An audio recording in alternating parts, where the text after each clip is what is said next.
Okay, if we could go ahead and get started so we don't run out of time. Those of you that's in Ms. Bourne's class, my Contemporary American Problems class, who is like really awesome students anyway, they're doing a unit on the opioid epidemic. And we particularly put together some questions to find out what is being done about this problem here in the Rawlins community. And they wrote their own interview questions, and they did a really good job at it too. And we have Ms. McPherson and Officer Frakes here that are going to answer some questions for them. Any question, I know there were supposed to be 2 other people, but any questions you have, these 2 can answer them, I'm sure, that weren't for the other 2 people. So go ahead and don't be afraid to ask those questions. We have 4 groups here that have questions, and be sure and you guys take notes so you know what you're going to put in your report when we do our report in class, okay? So I will let you loose, turn you loose, and let you start asking questions. Go ahead. You want to start over here, Brianna, with you guys?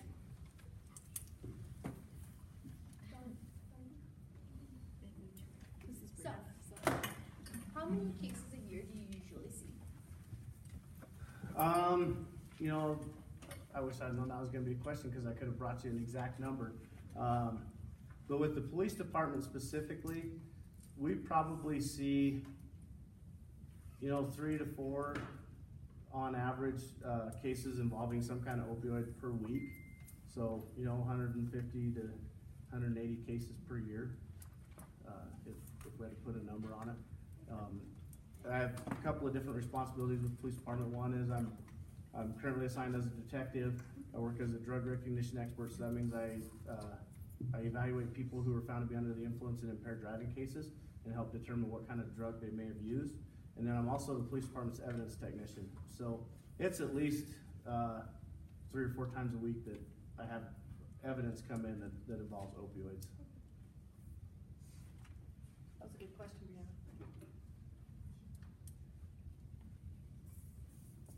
What else going on? Guys. What are the first signs of abuse you begin to see? The biggest thing is you'll start to notice a change in behavior with people. Once, opioids are prescribed for lots of different things, mostly involving pain for recovery from surgery or dental work or something like that. They also prescribe them for broken bones and that sort of thing. When a person takes them as prescribed, it does help with the pain relief. In the drug evaluation classification program that I operate in as a drug recognition expert, opioids are classified as what we call a narcotic analgesic, and an analgesic is something that relieves pain. So if you take them as prescribed, it's going to offer you that pain relief. The problem is when people start to, when they take too much, they feel that euphoric effect. It makes you feel good, mentally and physically as well. And so if they start to abuse them, you should notice a change in behavior, change in personality. Their activity level will decrease because narcotic analgesics will depress your central nervous system. They'll slow down your heart rate, slow down your blood pressure, lower your body temperature. And one of the signs that is usually pretty obvious of somebody taking an opioid drug is they have a lot of hard times going to the bathroom. It makes you constipated. So and that's even taking the therapeutic doses, the dose that they're prescribed. And that's usually one of the first signs that people see when they start using them is they have to take some kind of a laxative to help them go poop, because it makes your muscles so they don't work, and it takes muscles to make your bodily functions happen. So that's also a pretty obvious sign that most people probably wouldn't share. But if you see somebody buying a lot of laxatives all of a sudden and they didn't used to, that's a pretty good indication that they may have a problem. Is it easy to tell when someone starts becoming addicted to opioids? No, I think that's part of the problem.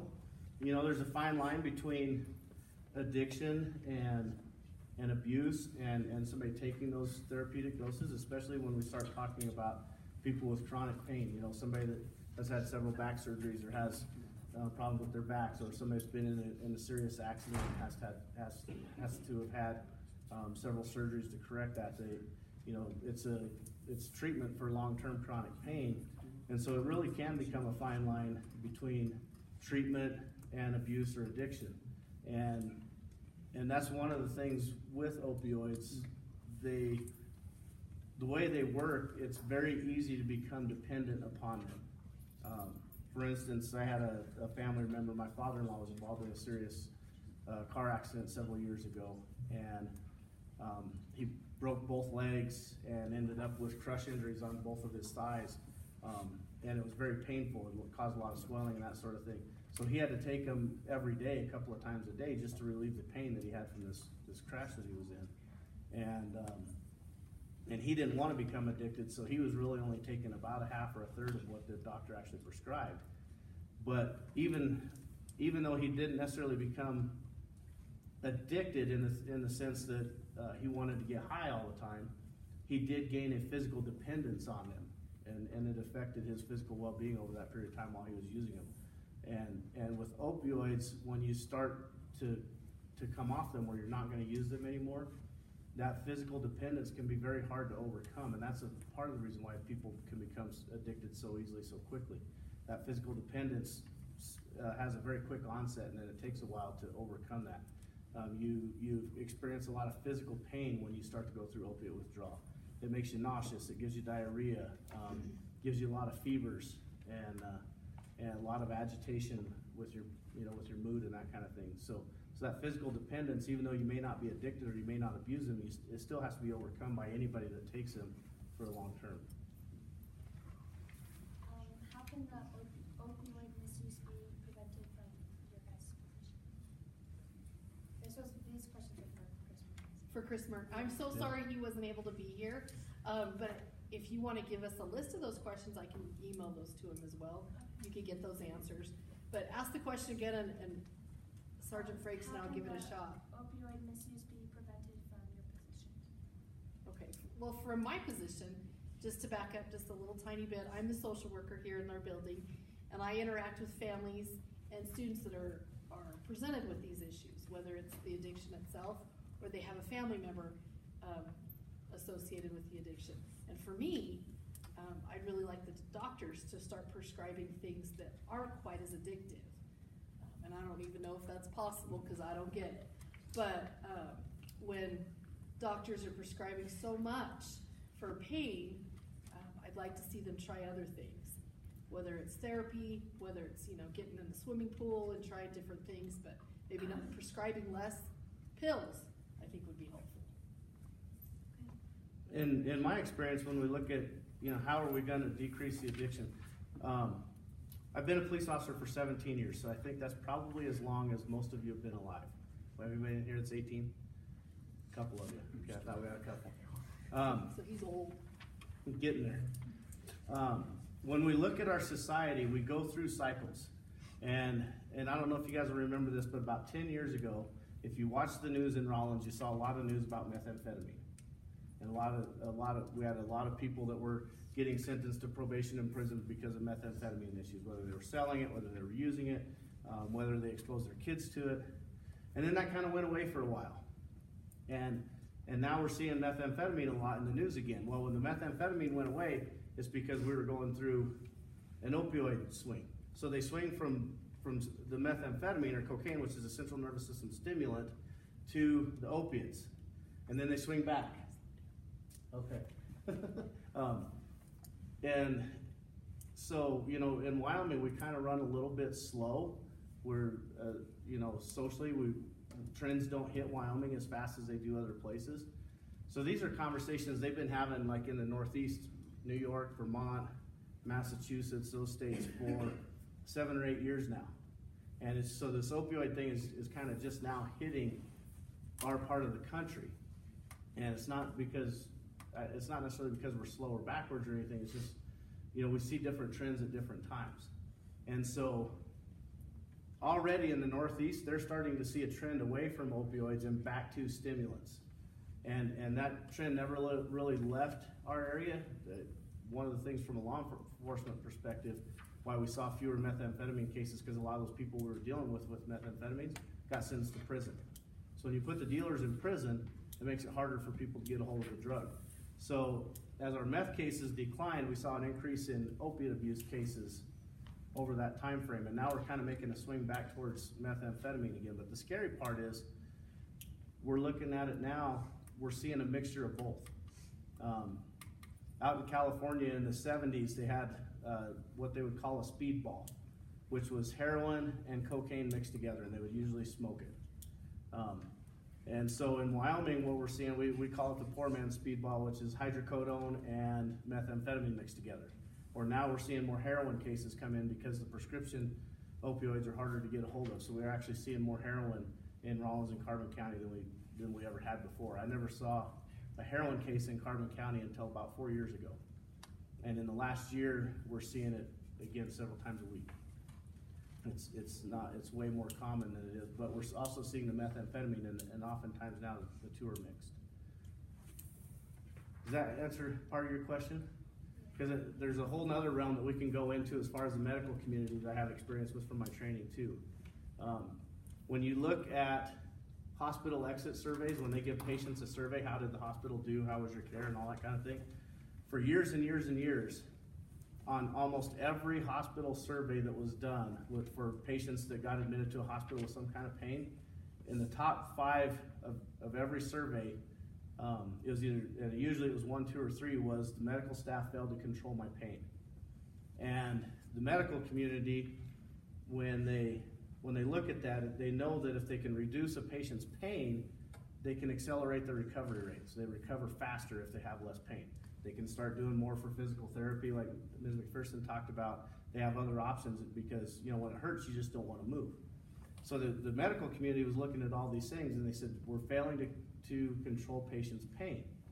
So what they did was they increased the amount of prescriptions for pain relievers, which oftentimes includes opiate drugs.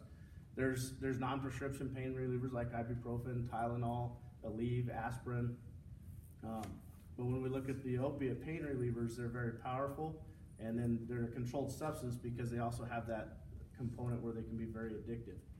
So the medical community was getting a lot of pressure saying, hey, we're not controlling patients' pain, they're not healing fast enough, we need to do something to control their pain. Well, the easy answer for the medical community is say, okay, we'll just prescribe more analgesic drugs, which oftentimes was hydrocodone or Vicodin or OxyContin, whatever the case may be.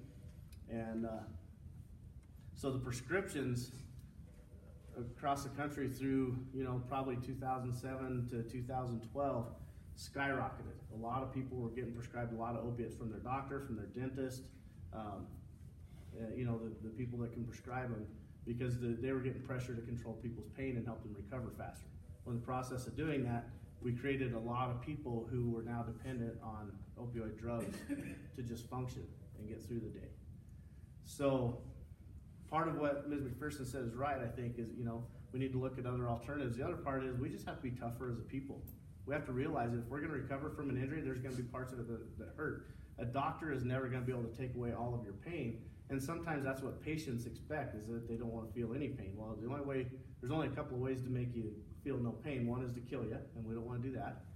And the other one is to sedate you, like they do for surgery. You don't feel any pain in surgery because they sedate you with different drugs that aren't opiates. But we can't leave you sedated all the time either and expect you to heal. So the opiates are good in the sense that they can relieve the pain so you can get up and do physical therapy and do the things that you need to do to recover. But it's a fine line of what's too much and what's not enough to help this person heal as fast as possible and get back to their regular lifestyle. And then they have to start that process of getting them off of the drugs, because again, when you've been on them a long time, you can't just quit cold turkey, or you experience a lot of physical withdrawal symptoms that are very difficult to overcome. How do you keep people from relapsing? That sounds like a good question for the addiction side of things. My experience typically with addiction is you replace one addiction for the other. And there are some addictions out there that are healthy.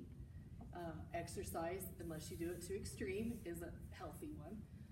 So at times, you'll see the industry use different supports. The 12-step program works for some, doesn't work for others. So you kind of have to find what works for you. But relapse at times happens. You just have to find different things to help you cope with whatever you're addicted to. So shopping, you get rid of your credit cards. So you just have to gauge what that is. But relapse happens. You can't always prevent it. And I think Ms. McPherson could probably talk about this a little more too, but when you become addicted to a substance, and shopping can make you become addicted to a substance, because when you buy things, you feel good, right? Your body releases neurotransmitters that make you feel good. And you get excited about shopping. That's why people go into debt up to their eyeballs and can't get rid of their credit cards.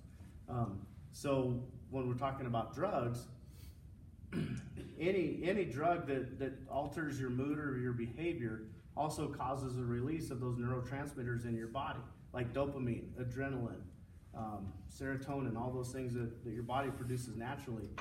And when you use a drug for the long term, it creates a chemical change in your brain. Your body quits producing those neurotransmitters that work in your central nervous system to control your mood and your heart rate and a whole bunch of different things.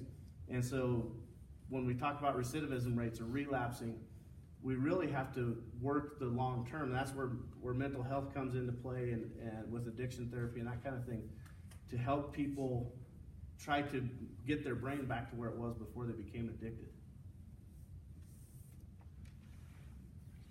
Does that make sense? I mean, it's not an easy answer. It takes a long time. You talk to somebody that's an alcoholic and has been sober for 5 years, they'll tell you, I can never drink beer again, because they can't just drink a beer, they have to drink until they pass out. And it's the same way with other drugs too. They have to keep that drug in their system all the time just to function somewhat normal again, but they're not normal because they have the drug that's impairing everything that they do physically, mentally, neurologically, and that sort of thing. So it's a very tough process, and it takes a very long time for somebody to actually heal and overcome addiction and recover from that. And like she said, oftentimes they have to replace it with something else, whether it's exercise or social events or something. But it's a long-term process.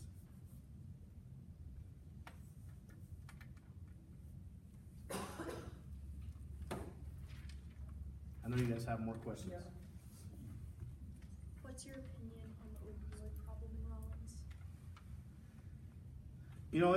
It's a serious issue. Obviously, for those that have that addiction, it's a very serious issue. It's not very often that I interview somebody that has an addiction that's happy with themselves. So while it may not be a widespread issue that affects a large percentage of our community, when you look at it on an individual basis, it's a serious problem, because that's a life that can't function like they want to. That's a life that is trying to do everything they can. They have to work, they have to provide for a family, they have to raise children or whatever. Or if you're kids and you're addicted, you have to go to school and you have to get good grades and prepare for life, because some of you that are 18 or 17 or 18, you're going to be on your own soon. And so when you look at it on an individual basis, when you're dealing with a person with addiction, that's a very serious problem, and we have to have the services as a community to help people overcome those problems. And it's kind of frustrating sometimes from my perspective in law enforcement. Everybody calls the police, what do I do? My kid's on drugs, they're stealing pills from people, I can't take them anywhere, they're high all the time, now they're buying heroin on the street, what can I do? Well, I can come over and I can arrest them as a police officer, because that's the tool that I am. That's what we do, is we enforce the law. When somebody breaks the law, we arrest them, we take them to jail. The court has to sentence them and give them a fine or jail time or prison time for that. But that's not fixing the problem, right? Because there's a whole bunch of other things. They need addiction therapy to help them overcome their addiction. They need counseling just to learn how to cope and deal with things. Because addiction therapy is different from learning how to cope with life and function in life again. So, again, it's not a problem that affects a large percentage of our community, but for those that are affected by this issue and fight that addiction, it's a very serious problem. What drug or opioid is the most problematic here in Rollins? 5 years ago, I would have said hydrocodone. We seized more hydrocodone from people, and that's because, you know, we talked about earlier, the medical community was getting a lot of pressure to prescribe analgesic drugs to help treat people's pain. And hydrocodone it's a generic opiate. I think it's the generic of Vicodin, if I remember correctly. So it's cheap, and insurance companies will pay for a lot of it. You got it in your book there? She's gonna find it for us. But today, because of what's happened with Wyoming's prescription drug monitoring program over the last several years, Lortab, Norco, Vicodin. See, Vicodin's on the list. I did get it right. So several years ago, the state set up a prescription drug monitoring program because people were doing what they would call doctor shopping.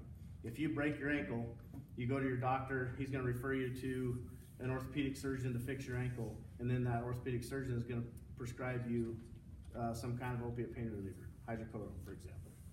And you get hooked on it, and you can't get enough from your orthopedic surgeon to take care of your addiction. So then you go see somebody else in Rock Springs, and you go to a doctor over in Rock Springs, and you say, "Oh, I hurt my back riding my bike last week," so he's going to prescribe you some more. And then you go to an ER up in Casper and tell them that you slipped and fell on the ice and you tried to grab something, now you strained your shoulder. And so they would go to all these doctors and make up some story about why they have pain, and they would get another opiate prescription. And now through the prescription drug monitoring program, when you go to see your first doctor, it gets entered into the database that he's written that prescription for you, and that you were prescribed, 90 hydrocodone for the next 30 days. So that lets you take one every 4 to 6 hours throughout the day. And so if you go to another doctor and you make up another story, first of all, that doctor's supposed to do a urine drug screen to verify that you don't have any opioids already in your system. And then they have to check the prescription drug monitoring program to see who else is prescribing you medications and what has been prescribed. So that's been a big cause for the reduction in prescription opioid abuse over the last several years within the state of Wyoming. So in turn, today we're seeing more heroin being used, as opposed to, several years ago it was mostly prescription opioids. Now we're seeing more and more heroin pop up because it's now cheaper and it's easier to get a hold of on the street than it is the prescription drugs. Does that make sense? Does anybody want him to explain that program a little bit more in depth, the recognition, prescription, what did you call it, the prescription Drug monitoring program. monitoring program? A little bit more extensive on that. Want to hear a little bit more about that? Okay. So right now, I wish Mr. Murray were here because this would be a great question for him. But the Wyoming State Pharmaceutical Board maintains a database. So every prescription that gets written by a doctor, a dentist, a psychiatrist, anybody that can write prescriptions gets entered into that database. So if you go see somebody else that's not your primary care provider, which is your family doctor that you might see in here in town, if you go see somebody else, they have, like I said, they're supposed to do a drug screen to verify what drugs are in your system. And then they also check that prescription drug monitoring program to verify what prescriptions you've been written. So it could be a prescription for your antidepressant or your anti-anxiety medication, or if somebody that has ADHD, their prescription for Ritalin that's in there. Any prescription that you have been written, including the antibiotics. If you got a sore throat and went to the doctor and found out you had strep throat and you get prescribed an antibiotic, that is in there. And so then the doctor can look at that report and verify that you're not doctor shopping. And so that's been a huge help in reducing some of the prescription drug abuse problems that we've had in the state over the last several years. Does that make more sense to everybody? Yeah. All right. When you went to school to become a social worker, did they cover the opioid epidemic, and if so, in what ways? They didn't, because I graduated a long, long time ago. Before opioids were even really being abused as you see them now. They do have a class called Drug and Alcohol Behaviors that we had to take, but in those days, in the early 90s, maybe late 80s, Nobody do the math, please. We just didn't have the issues that we have now. So I'm glad that you brought that up because I am going to take a class this summer on the current drugs and their behaviors and what to look for. So not a lot of training. That's why we brought this guy in, because he not only teaches it, but he does all the extensive work to learn the new stuff. That answer your question, buddy? Yeah.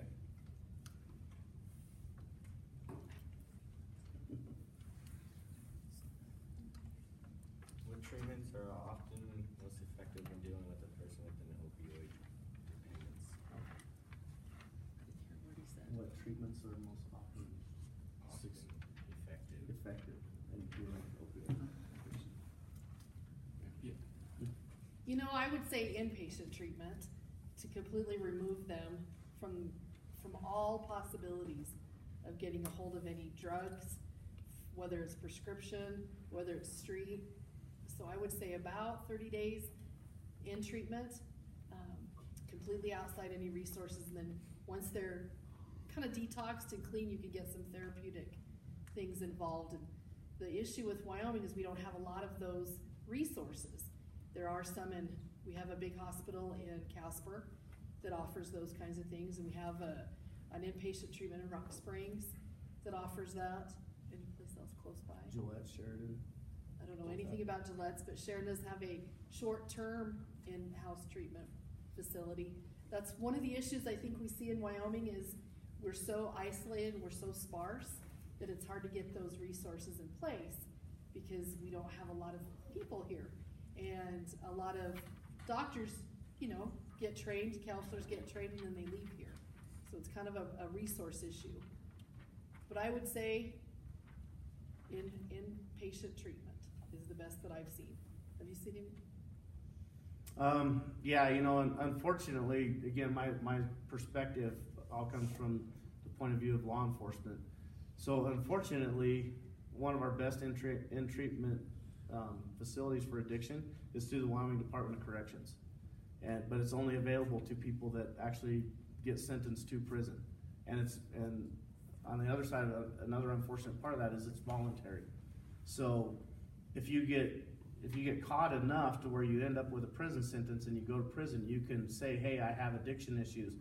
They put you in their intensive treatment unit, which is, you know, inpatient treatment. They have addiction therapy people there and social workers and psychologists that will counsel with them and give them all the tools that they need to overcome that addiction. But we have way too many people that are being incarcerated with addiction issues for them to see them all. It's voluntary, so not everybody that gets sentenced to prison does it because they have to choose it.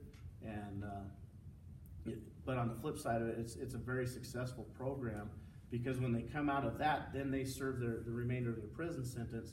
So they have a period of time where they can learn to start dealing with stress, dealing with anxiety, dealing with depression, all the things that we experience in life. Everybody has anxiety at some point. Everybody has stress at some point. Everybody gets depressed at some point. Whether it's to the level that we can't cope with it personally becomes another story because each of us respond to things differently as individuals. And some people need to go talk to somebody to deal with that depression, anxiety, or stress. And some people can deal with it by, you know, going and shooting hoops on the basketball court for an hour and they de-stress. But in the prison system, you know, they do the intensive treatment unit and then they can go into their regular prison life where they, you know, they can work and get counseling and get education. And then from there they move to like a halfway house, you know, adult community corrections or something like that, where they go out in the community and get a job, but they have to report back at 6 o'clock every night. And then they still see a counselor. And so it slowly moves them back into what we would consider a normal lifestyle. And a lot of people that go through that intensive treatment unit through the Department of Corrections end up being rehabilitated. They have a very low recidivism rate or what do you say? Relapse rate for people that go through that program, but very few people actually have the opportunity to do that. You were talking about that people can get more opioids from different doctors. Are they considered guilty for prescribing more? The doctors? Yeah.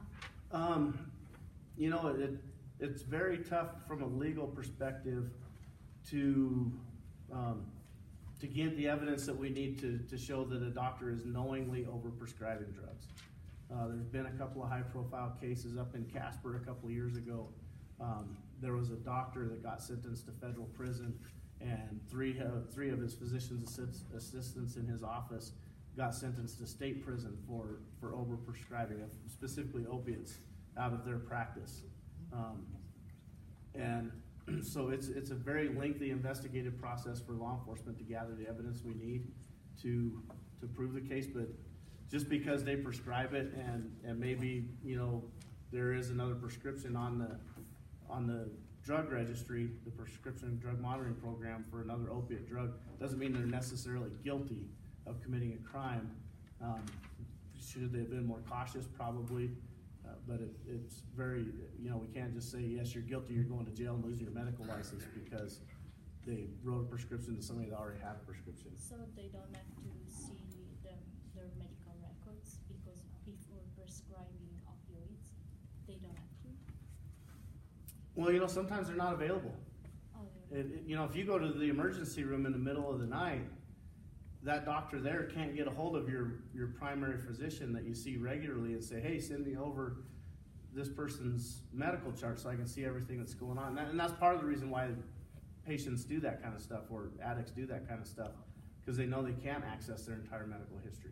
Or, you know, the other thing is, I don't know if I want to give away too much here, but I'm assuming everyone here is honest and upstanding and would never do this. But you show up to the emergency room and they say, what's your name? And I say, my name's Fred Smith.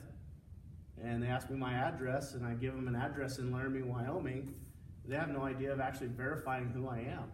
And emergency rooms cannot deny treatment to somebody because of an inability to pay, because they can't absolutely confirm their identity. If somebody comes in, the emergency rooms have to provide treatment. So it's been the emergency rooms have kind of taken a shift in how they provide that care and prescribe those drugs from the emergency room standpoint. Instead of giving you a 30-day supply, maybe now they only give you a 3-day supply when you leave the emergency room.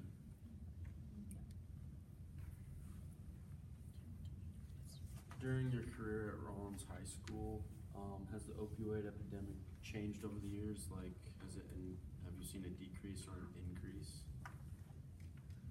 That's a good question, Kai. I have seen an increase, and I'll kind of try to explain that. Jump in if I screw this up, but one of the things that we see in Rollins is a lot, and you guys have probably experienced it, but not really paid that close of attention. But in Wyoming, and specifically here in Wamsutter, we have a lot of people that move in for those mineral jobs, oil, you know, whatever it is, and move out. So we have a lot of gaps in kids' education, and they have a lot of money because they get paid really well. And so, but they don't have a lot to stand for it. You know, they don't have a lot of retirement to prepare for when they're older. So we see a lot of people come in and out, in and out, in and out, and they kind of leave a wave of destruction behind them.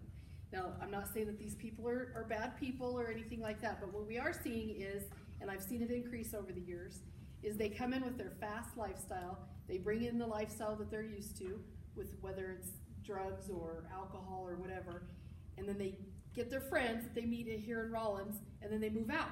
So then there's a scattered number of people that are kind of stuck with that lifestyle. And so I have seen that increase, if that makes any sense. What happens in the school district is we have parents that don't parent very well, and so the kids are struggling to learn, and they don't learn as easily as when the kids have better coping and better parental supports. So that's where I see it, Kai. He may see it a little bit differently in law enforcement. Does that make sense? Yep. How drugs arrive in Rollins? Like, is the drugs made here or imported? Like, what happens? Most of the illicit drugs, the illegal drugs that come in, that people are using in Rollins are brought in from somewhere else. You know, when I first started in law enforcement many years ago, everybody was worried about clandestine methamphetamine labs. And I think in 17 years, we've only actually found one plan lab in Rollins. It's kind of senseless when, you know, you can set up your little clan lab and you can make a pound of methamphetamine a week, but you risk a lot of exposure because you have to round up the materials, you have to have a place for it and all that kind of stuff.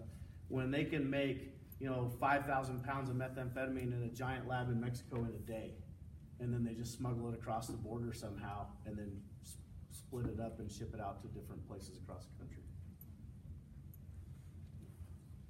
So yeah, most of it gets brought in.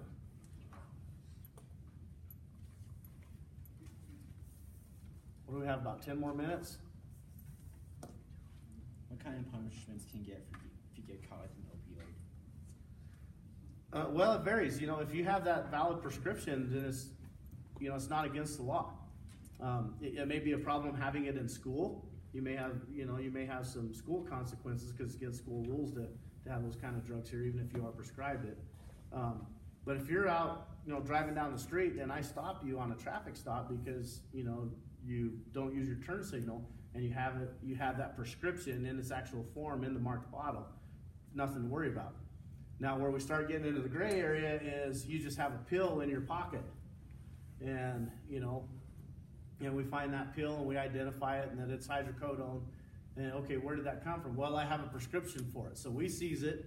You know, we go run a report with the prescription drug monitoring program and find out if you do actually have a prescription for it. But simply put, with opioid drugs, if you possess less than 3 grams in powder, pill, or crystalline form, then it's a misdemeanor offense.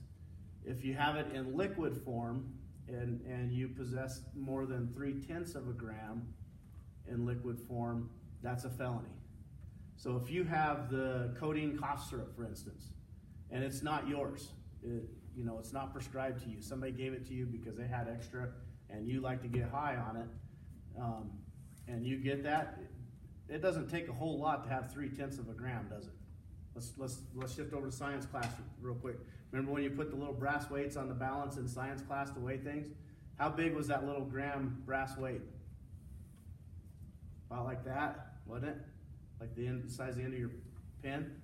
So you can have 3 of those in powder or pill form, 3 grams in powder or pill form, but if you have 3/10 of a gram in liquid form, that's a felony. If you have more than 3 grams in pill or powder or crystalline form, then that's a felony. So you could end up, you know, anywhere from a few days in jail with a couple $100 in fine up to prison time, depending on how much you have. You know, if you have 3 pills in your pocket, you're probably looking at more than 3 grams, and you could end up with a felony charge. Now, with our court system realizes that, you know, a lot of times when we're talking about drug crimes, we're dealing with severe addiction issues as well. So many times, people that get convicted of drug crimes get a probation sentence. And then the court gives them chances to go to inpatient treatment or even outpatient treatment and start dealing with their addiction issues and hopefully not end up with a relapse or committing another crime and back in the court system. That's their goal, is to keep people out of prison or out of jail as much as possible.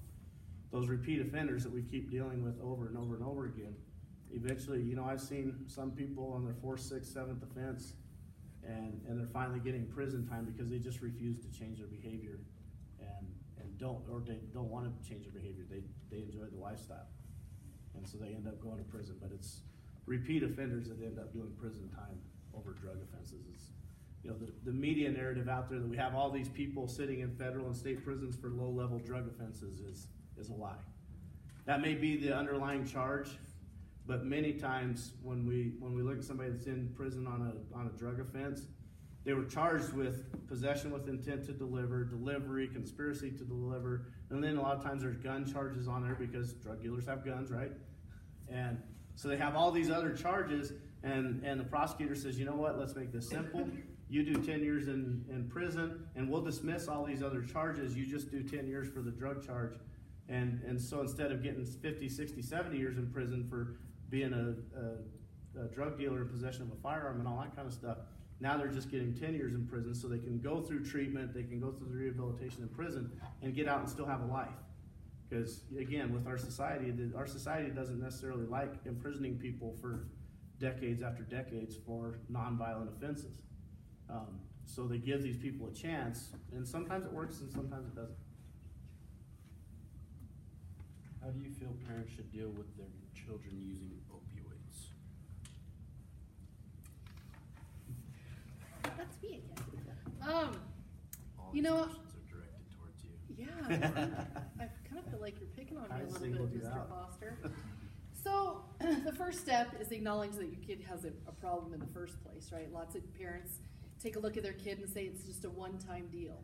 My kid wouldn't, that's not happening.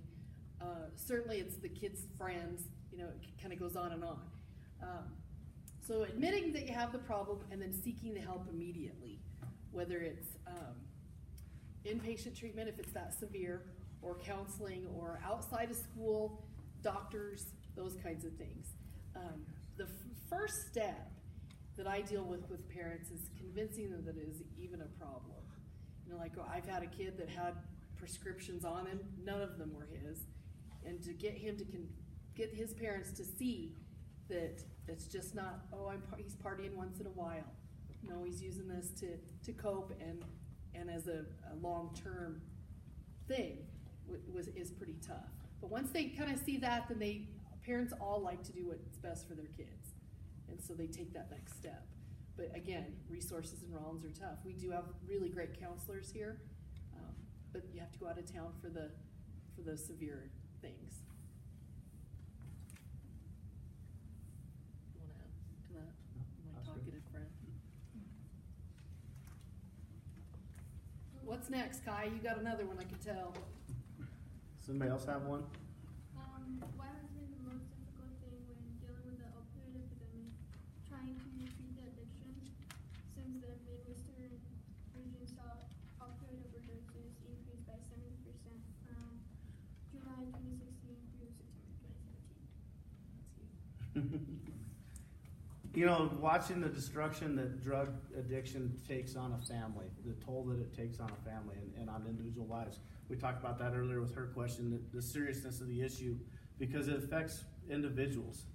And yeah, you're right. We've seen overdoses go through the roof. And part of the problem with that is because if you know how to do it, you can find synthetic opioids. And what the drug cartels are doing is they're taking very powerful synthetic opioids like fentanyl or carfentanil. You guys may have seen those names while you're doing your research for these questions. One dose of morphine is 1 to 3 grams, or milligrams, sorry, 1 to 3 milligrams. 1 to 3 milligrams of heroin is 10 times as powerful as the morphine. 1 to 3 milligrams of fentanyl is 1,000 times more powerful, more potent than morphine. And carfentanil is 10,000 times more potent.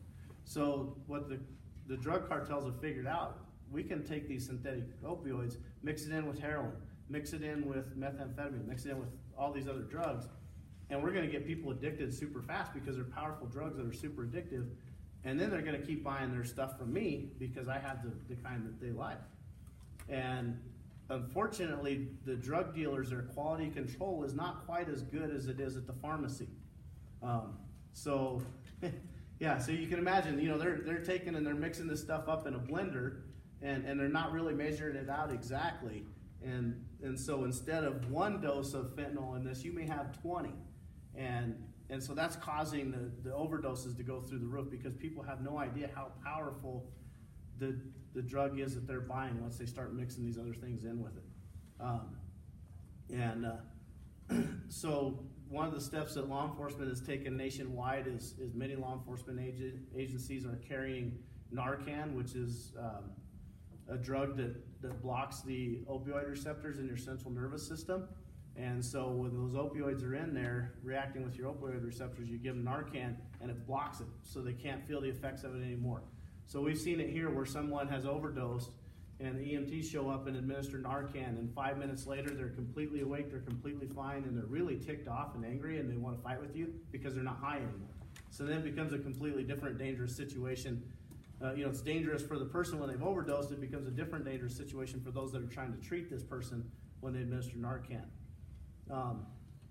But when we look at it on that individual level again, on how this is affecting our society, the effects of addiction, whether it's opiates or marijuana or methamphetamine or cocaine, all of those things are very destructive to individuals and very destructive to families. And one of the things that I know the legislature is looking at is, about 10, 12 years ago, they passed legislation that specifically dealt with endangering a child with methamphetamine. And, child endangerment generally is a misdemeanor crime, but if it involves methamphetamine, it's a felony. Now the legislature is looking at legislation that may make any child endangerment involving drugs a felony violation. So we can hopefully have an impact and not see the destruction of these families and individuals like we've been seeing. Ms. Warren, did you have a question? Yeah, I just want to know what your thoughts are about the safe injection sites for heroin that are becoming more and more popular in the bigger cities. If we're going to change people's attitudes and behaviors so we don't have drug problems in our communities, we can't condone the behavior that leads to drug addiction. In the United States of America, we have a little over 300 million people, which is a very small percentage of the world's population. We're somewhere around 2 to 3% of the world's population. The United States of America uses about 65% of the drugs that are used in the world. That's one of the statistics that I got from a conference that I went to last summer. We have a huge problem in our country with people that want to use drugs to feel good, to treat pain, to treat anxiety, to treat depression, whatever the case may be. We have a huge drug problem, and when we condone behaviors or legalize behaviors, we're just sending out the message that it's okay to continue to make these choices and endanger your life because someone is going to come and save it for you. In Laramie, since the Albany County Sheriff's Office and Laramie Police Department started carrying Narcan, they have one person over there that they revived 6 times now. And he's going around town bragging about how many times the police have showed up and saved his life. And he continues to use and get high on heroin. So, whether it's the state of Colorado legalizing the recreational use of cannabis or the other states that have done it, or, Seattle, Washington, or San Francisco, California, that set up these safe injection sites where somebody will be there to administer Narcan if you overdose, or, having a place that they can go and do it safely and somebody's picking up the used syringes and getting rid of them. We're just condoning bad behavior and letting people make poor decisions. So. Thank you. Thank you. Thank you. That went fast. Thank you, guys. Carrying me.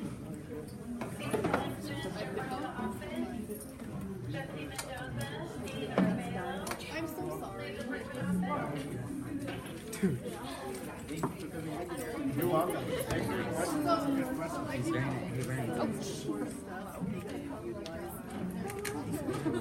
Thank you. You're welcome. They're good questions. I was like, I will be a friend. Wait. Thanks for answering that. Yes, I will. We talked about it last week. They're like, no, wait, that's real. And I'm like, yeah, it's real. Yeah. And so, San Francisco has become a horrible community because they want safe injection sites. There's so many homeless there. You can't walk down the street. Walk outside because they're filled with needles and feces. People panhandling I think it was good. yeah. So, And and they're like, they well, did who great, pays for it? and he did great. taxpayers. Taxpayers, yes, I'm paying for it. They were pertinent to what you do, Yeah. so. Do you guys carry them? We're working on it. Yeah. We're just waiting for the policy to be adopted so we can. I thought I saw on the Denver News the other day that they were talking about it, and that the EMT